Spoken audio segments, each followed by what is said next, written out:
प्यारे बच्चों, सुप्रभात। आज हम शुरू करेंगे कविता का सार। कबीरदास द्वारा लिखे गए पद हैं। कबीर जो हैं निर्गुण काव्यधारा के प्रतिनिधि कवि कहलाते हैं, जिसे संत काव्यधारा के नाम से भी जाना जाता है। तो देखेंगे यहाँ पर उनके पदों का जो सार है वो क्या है। यहाँ प्रस्तुत पहले पद में कबीर ने परमात्मा को सृष्टि के कण कण में देखा है, ज्योति रूप में स्वीकारा है तथा उसकी व्याप्ति चराचर संसार में दिखाई है। व्याप्ति होता है उनका विद्यमान होना। इसी व्याप्ति को अद्वैत सत्ता के रूप में देखते हुए विभिन्न उदाहरणों के द्वारा रचनात्मक अभिव्यक्ति दी है। अद्वैत होता है जो दो नहीं है। अद्वैत यानी कि दो नहीं, जो एक ही है उसको बोलते हैं अद्वैत। दूसरे पद में कबीर ने बाह्याडंबरों पर प्रहार किया है। ये संधि शब्द है। बाह्य जमा आडंबर यानी कि बाहरी दिखावा। प्रहार होता है, प्रहार का मतलब होता है किसी भी चीज पर चोट करना, किसी भी चीज को जो है तोड़ने का प्रयास करना।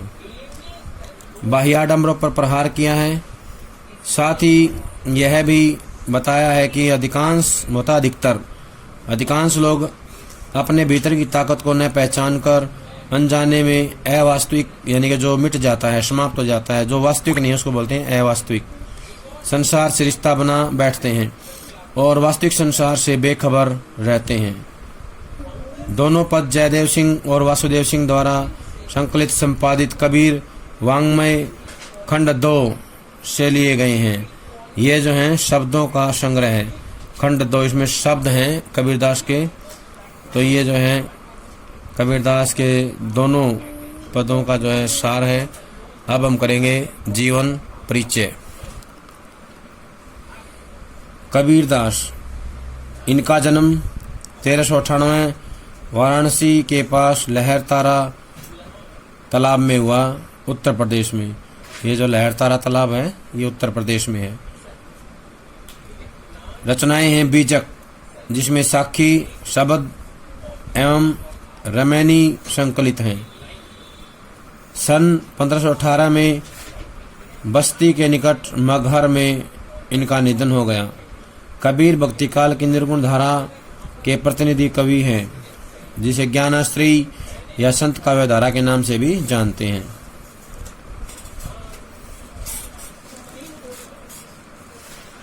कबीर को आचार्य हजारी प्रसाद द्विवेदी ने वाणी का डिक्टेटर कहा है।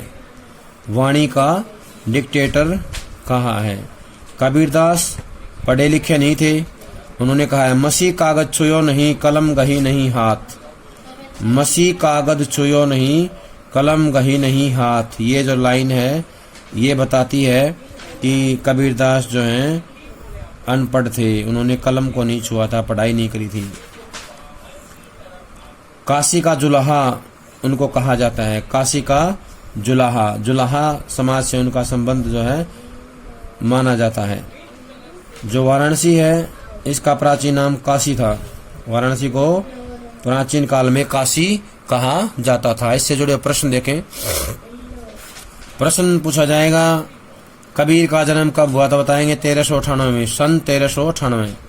सन 1398 में कबीरदास का जन्म हुआ। कहाँ हुआ? वाराणसी के पास लहरतारा तालाब में। लहरतारा तालाब में उत्तर प्रदेश में हुआ। इनकी रचना क्या नाम है? बीजक। क्या नाम है? बीजक, जिसमें क्या है? साखी शब्द रमैनी। निधन कब हुआ? 1518 में बस्ती के निकट मगहर में। प्रश्न आएगा, निर्गुण भक्ति धारा कवि कौन है? प्रतिनिधि कवि तो बताएं कबीरदास। निर्गुण धारा क्या नाम है? ज्ञानाश्री शाखा या संत काव्य धारा। वाणी का डिक्टेटर किसे कहा है? हजारी प्रसाद द्विवेदी ने। आचार्य हजारी प्रसाद द्विवेदी ने जो है कबीरदास को वाणी का डिक्टेटर कहा है। इसके बाद प्रश्न आएगा, काशी का जुलाहा किसे कहा गया है? कबीरदास को। काशी का जुलाहा कबीरदास को कहा गया है। इसके बाद आएगा, क्या कबीर अनपढ़ थे? तो बताएंगे हाँ, कबीर अनपढ़ थे। मसी कागज छुयो नहीं, कलम गही नहीं हाथ। ये जो है लाइन इसका प्रमाण है, ये पंक्ति प्रमाण है कि कबीरदास जो है पढ़े लिखे नहीं थे। उनकी रचनाओं पर किसका प्रभाव है? नाथों, सिद्धों और सूफी संतों की बातों का। नाथों, सिद्धों और सूफी संतों की बातों का प्रभाव जो है कबीरदास पर देखने को मिलता है। वे कर्मकांड और वेद विचार के विरोधी थे। कर्मकांड और वेद विचार के विरोधी थे। इससे आगे हम करेंगे व्याख्या। अब हम करते हैं व्याख्या कबीर के पद की। पहला पद है, हम तो एक एक करी जाना, दोई कहें तिन ही को दो जग, जिन नाहिन पहचाना। एक ही पवन एक ही पानी, एक ही ज्योति समाना। एक ही खाक गढ़े सब भांडे, एक ही कोहरा शाना। जैसे बाढ़ी काष्ट की, काटे अग्नि ने काटे कोई। सब घटी अंतरी तू ही व्यापक, दरई स्वरूपी सोई। माया देखी के जगत लुभाना, काहे रे नर गर्बाना। निर्भय भया कछु नहीं, व्यापई कही कबीर दीवाना। अब यहाँ पर हम जो है व्याख्या याद करने से पहले शब्दार्थ करेंगे ताकि व्याख्या अच्छे से याद हो जाए। व्याख्या याद करने के लिए सबसे जरूरी है कि जो पद है उसके शब्दार्थ जो है हमें याद हो जाने चाहिए। हम का होता है हमें, हम माने हमें, तो माने तो, हमने तो, एक एक माने एक ही, जाना होता है पहचाना। हमने तो ईश्वर को क्या है, एक ही स्वरूप में, एक ही रूप में जाना है। दो ही कहे तिन्ही को दो जग, कहीं माने कहना, तिन्ही माने उन्हें, को माने को, दो जग माने नरक, दो माने दो। जिन नाहीन पहचाना, नाहीन माने नहीं, पहचाना माने पहचाना। जिन्होंने ईश्वर को नहीं पहचाना है, जो ईश्वर को नहीं जानते हैं, या जो लोग ईश्वर की सत्ता को स्वीकार न करते हैं, वो जो है ईश्वर को जो है दो रूपों में मानते हैं, दो स्वरूपों में जानते हैं। और ईश्वर तो केवल एक ही है, उसे जो है हमें दो या अलग अलग रूपों में नहीं कहना चाहिए। ऐसा जो मानते हैं या जो ऐसा कहते हैं, वे लोग जो है नरकगामी होते हैं, नरक को जाने वाले होते हैं। एक ही खाक गड्ढे सब भांडे, एक ही होता है एक, खाक माने मिट्टी, गड्ढे माने बनाना, सब भांडे माने सब बर्तन। एक ही कोहरा, कोहरा होता है कुम्हार, शाना होता है मिट्टी। एक ही पवन माने एक हवा, एक ही पानी माने एक पानी। एक ही ज्योति, ज्योति होता है ज्योति। समाना, समाना होता है व्याप्त, समाया हुआ, समाया हुआ या व्याप्त। व्याप्त का होता है जो किसी भी चीज में बसा हुआ है, जो भी किसी चीज में जो है समाया हुआ है, उसको बोलते हैं समाना। कवि कहता है कि ईश्वर एक है, जैसे हवा एक है, हवा एक है, जिस प्रकार पानी एक है, जिस तरह से ज्योति एक है, उसी तरह से ईश्वर भी क्या है, एक है। परमात्मा भी जो है एक है, उसका स्वरूप भी एक ही है। एक ही खाक गड्ढे से बांधे, जैसे कुम्हार जो है एक ही मिट्टी से बर्तन बनाता है, सारे बर्तन बना देता है, ठीक वैसे ईश्वर भी जो है क्या करता है, मिट्टी से मनुष्य का निर्माण करता है। और वो ईश्वर भी क्या है, एक है, भगवान भी एक है। शाना होता है मिलाप, मिलाना। जैसे बाड़ी काष्ट की, काष्ट ही काटे अग्नि ने काटे कोई। बाड़ी होता है बढ़ई, काष्ट माने होता है लकड़ी, काटे होता है काटना, अग्नि होता है आग, न काटे नहीं काटना, कोई माने कोई। इसमें कहा गया कि जिस प्रकार बढ़ई लकड़ी को तो काट सकता है परंतु अग्नि को नहीं काट सकता। उसके भीतर जो छिपी हुई अग्नि है उसको नहीं काट सकता। सब घटी अंतरी तू ही व्यापक। घटी माने होता है हृदय, अंतरी माने अंदर, तू ही माने तुम, व्यापक माने विशाल रूप से, धरे माने धारण करते हो, स्वरूपी माने स्वरूप, सोई माने जो इच्छा हो या जो चाहते हो वही रूप तुम धारण कर लेते हो। स्वरूपे सोई माने वही, जो तुम चाहो वही रूप धारण कर लेते हो। सब घटंतरी, सभी के हृदयों में ठीक उसी प्रकार जो है ईश्वर विद्यमान है, भगवान विद्यमान है और वही जो है अपने स्वरूप धारण करता है। अलग अलग रूपों में जो है हमें देखने को मिलता है वही ईश्वर, लेकिन वो दो नहीं है, वो एक ही है। वही अपने स्वरूप धारण करता है। माया देखी के जगत लुभाना, काहे रे नर गर्भाना। माया होता है माया, देख माने देख करके, जगत माने संसार, लुभाना होता है लालच में आ जाना, काहे रे नर गर्भाना, गर्भाना होता है अहंकार करना, घमंड करना। कवि कहता है कि माया को देखकर संसार लालच में पड़ जाता है, माया को देखकर संसार लालच में पड़ जाता है। इसलिए हे मनुष्य, हमें जो है कभी भी माया के चक्कर में पड़कर अहंकार नहीं करना चाहिए, हमें कभी भी घमंड नहीं करना चाहिए। निर्भय भया कछु नहीं व्यापे, कहे कबीर दीवाना। निर्भय होता है निर्भीक, निडर, भय माने होना, कछु माने कुछ भी, नहीं व्यापे माने कोई भी चीज जो है उसको परेशान नहीं कर सकती है, कुछ भी उसको सता नहीं सकता है। कहे कबीर दीवाना, कबीर जो है दीवाना होकर प्रभु के भक्ति में मस्त होकर के कह रहा है। कबीरदास जी कहते हैं कि दीवानों की भांति अब उनके हृदय में कोई डर नहीं है, वे निडर होकर ईश्वर के अस्तित्व को स्वीकारते हैं, ईश्वर की सत्ता को स्वीकारते हैं। कहने का आशय यह है कि भगवान जो है एक है, वो हर जगह समाया हुआ है। परमात्मा के प्रेम में दीवाना कबीर कहता है कि लोग माया के बंधन से मुक्त हैं, लोग माया के बंधन से मुक्त हैं। जो लोग माया के बंधन से मुक्त हैं वे इस संसार में निर्भय होकर रहते हैं, उनमें किसी प्रकार का कोई भय नहीं समाया होता। व्यापे माने समाना, व्याप्त होना, उनमें कोई भय जो है विद्यमान नहीं होता है। वे लोग जो है सदैव निडर होकर के अपना जीवन व्यतीत करते हैं। एक बार से इसके जो कठिन शब्द हैं उनका अर्थ देख लें।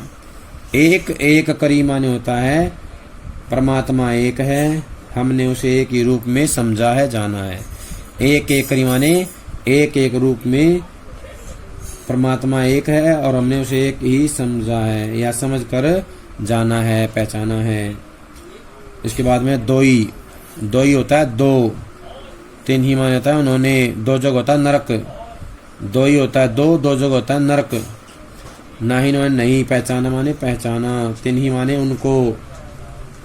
उसके बाद है पवन, पवन होता है वायु, पानी, पानी होता है, ज्योति होता है ज्योति यानी प्रकाश, ज्योति होता है ज्योति या प्रकाश। समाना, समाना आता है व्याप्त, समाया हुआ। गढ़े, गढ़े होता है बनाना। काक होता है मिट्टी। बाड़े होता है बर्तन, बाड़े बर्तन। उसके बाद में कोहरा, कोहरा होता है कुमार। साना, साना होता है मिलाप। बाढ़ी, बाढ़ी होता है बढ़ई। काष्ट होता है लकड़ी, काटे माने काटना। अग्नि माने तो आग, काटे माने काटना। कोई माने कोई। अंतरी होता है हृदय, घटी होता है, घटी होता है हृदय, अंतर होता है भीतर। घटी होता है हृदय, दूसरा मतलब घड़ा भी होता है इसका, हृदय भी होता है घड़ा भी होता है। अंतरी होता है भीतर। तू ही माने तुम, व्यापक माने विशाल रूप से, धरे स्वरूप माने स्वरूप धारण करते हो। सोई माने वही, जो तुम चाहते हो वही रूप धारण कर लेते हो। माया, माया होता है देखी माने देखकर। जगत माने संसार। लुभाना माने लालच में आ जाना। काहेरे माने किस लिए। नर माने मनुष्य। गर्भाना माने अहंकार करना, घमंड करना। निर्भय होता है निर्भीक, निर्भय, निर्भीक या निडर। भया माने हो गया, कछु माने कुछ, नहीं माने नहीं, व्यापे माने तुम्हें जो है छू नहीं पाएगा या व्याप्त नहीं हो पाएगा तुम्हारे अंदर, समा नहीं पाएगा। कहे माने कहना, कबीर माने कबीर, दीवाना माने दीवाना। ये जो शब्दों के अर्थ बताए हैं इनको हम एक लाइन बना करके लिख देंगे तो उसकी व्याख्या हो जाएगी। जैसे हमने थोड़ी देर पहले जो है इसकी लाइन की अर्थ बताते हुए व्याख्या की थी, ठीक वैसे ही हम जो है इन अर्थों को याद करेंगे और इनकी जो है व्याख्या हम लिख देंगे। अब इससे जुड़े हुए प्रश्न आते हैं एक एक नंबर के। पहला जो ये दिया हुआ है कविता का, इसे हम कहते हैं पद। क्या कहते हैं? पद। कबीर का जो पद एक है, इससे जुड़े हुए प्रश्न जो हैं, जैसे पहला तो ये आ जाएगा, कविता का नाम बताइए और कवि का नाम बताइए। तो हमें बताना है कविता का नाम पद है। क्या है? कविता का नाम पद है। कवि का नाम कबीर है। कवि का नाम क्या है? कबीर है। कबीर जो है कवि का नाम है। कबीर के अनुसार किन लोगों के लिए संसार नरक के समान है? तो बताना है कबीर के अनुसार आत्मा परमात्मा एक ही है। कबीर के अनुसार आत्मा परमात्मा एक ही है। जो लोग उस परम तत्व को आत्मा परमात्मा जीव ब्रह्म आदि दो अलग अलग रूपों में स्वीकार करते हैं, वे परमात्मा को समझ नहीं सकते। ऐसे लोगों के लिए संसार नरक तुल्य है। ऐसे लोगों के लिए संसार क्या है? नरक के समान है। दो जग नरक होता है। दो जग क्या होता है? नरक कहलाता है। अगला प्रश्न है, ईश्वर संसार में किस प्रकार व्याप्त है? ईश्वर जो है संसार में किस प्रकार व्याप्त है? तो बताएंगे। कबीरदास जी कहते हैं ईश्वर संसार के कण कण में व्याप्त है। हर घट में ईश्वर समाया हुआ है। घट माने हृदय। हर घट में ईश्वर समाया हुआ है। जिस प्रकार हर काष्ठ में, लकड़ी में अग्नि समाई रहती है, लकड़ी में जो अग्नि समाई रहती है, बढ़ई लकड़ी को तो काट सकता है पर उसमें समाई आग को नहीं काट सकता। ठीक वैसे ही जो है ईश्वर भी हर जगह समाया हुआ है। अगला प्रश्न है, कबीर के अनुसार कौन लोग निर्भय होकर रहते हैं? तो बताना है जो लोग मोह माया को त्याग कर प्रभु से सच्चा प्रेम करते हैं। मोह माया को त्याग कर प्रभु से सच्चा प्रेम करते हैं, उनमें किसी प्रकार का भय व्याप्त नहीं होता। ऐसे ही लोग इस संसार में निर्भय होकर जीते हैं। जो लोग माया के चक्कर में नहीं पड़ते, केवल ईश्वर से प्रेम करते हैं, वे लोग क्या है? निर्भय होकर के अपना जीवन व्यतीत करते हैं। प्रस्तुत पद में निहित काव्य सौंदर्य स्पष्ट कीजिए। यानी कि इस पद का हमें काव्य सौंदर्य बताना है। तो बताना है इस पद में यमक, उदाहरण, अनुप्रास आदि अलंकारों का प्रयोग किया है। कौन कौन से हैं? यमक अलंकार का प्रयोग है इस पद में, उदाहरण अलंकार का है, अनुप्रास अलंकार का प्रयोग भी किया गया है। यह पद संगीतात्मक है, इसको गाया जा सकता है। भाषा सरल सहज एवं गेय है। संबोधन शैली का प्रयोग किया गया है। किसका किया गया है? संबोधन शैली का प्रयोग किया गया है। इसके साथ साथ कुछ और भी प्रश्न हैं, जैसे कबीर ने ईश्वर के कितने स्वरूपों को जाना है? ईश्वर के कितने स्वरूपों को जाना है? तो बताना है कबीर ने ईश्वर के एक ही स्वरूप को जाना है। वो कहता है कि ईश्वर एक है। क्या है? ईश्वर एक है। एक ही स्वरूप को जाना है। कबीर ने ईश्वर की कितनी सत्ता मानी है? तो बताना है कबीर ने ईश्वर की एक ही सत्ता मानी है। कबीर ने ईश्वर की एक ही सत्ता मानी है। अगला प्रश्न है, कबीर ईश्वर के दो रूप मानने वाले लोगों को क्या प्राप्त होने की बात करता है? तो बताना है कबीर के अनुसार उन्हें नरक की प्राप्ति होगी। क्या होगी? नरक की प्राप्ति होगी, क्योंकि उन्होंने ईश्वर के स्वरूप को नहीं पहचाना है। कबीर ने प्रकृति के किन रूपों को एकाकार कहना चाहा है या एकाकार करना चाहा है? तो बताना है कबीर ने पानी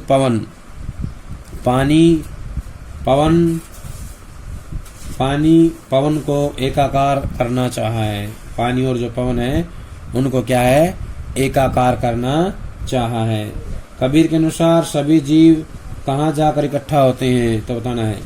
कबीर के अनुसार सभी जीव एक ही ज्योति में एकाकार होते हैं, एक ही ज्योति में एकाकार होते हैं। कुम्हार कितनी प्रकार की मिट्टी को मिलाकर बर्तनों का निर्माण करता है, तो बताना है। कुम्हार एक ही प्रकार की मिट्टी को मिलाकर सभी बर्तनों का निर्माण करता है। एक ही प्रकार की मिट्टी को मिलाकर सभी प्रकार के बर्तनों का या सभी बर्तनों का निर्माण करता है। अगला प्रश्न है, कबीर ने कुम्हार को किसका प्रतीक माना है, तो बताना है। कबीर ने कुम्हार को जो है ईश्वर का प्रतीक माना है। किसका माना है? ईश्वर का प्रतीक माना है। कबीर ने कुम्हार को ईश्वर का प्रतीक क्यों माना है, तो बताना है। कबीर ने कुम्हार को ईश्वर का प्रतीक इसलिए माना है क्योंकि कुम्हार जो है मिट्टी से अनेक प्रकार के बर्तन बनाता है। ठीक उसी प्रकार भगवान भी जो है पंच तत्वों से जो है जीवों रूपी बर्तनों का जो है निर्माण करता है। पंच तत्व रूपी मिट्टी से जो है जीवों का निर्माण करता है, जीवों को बनाता है।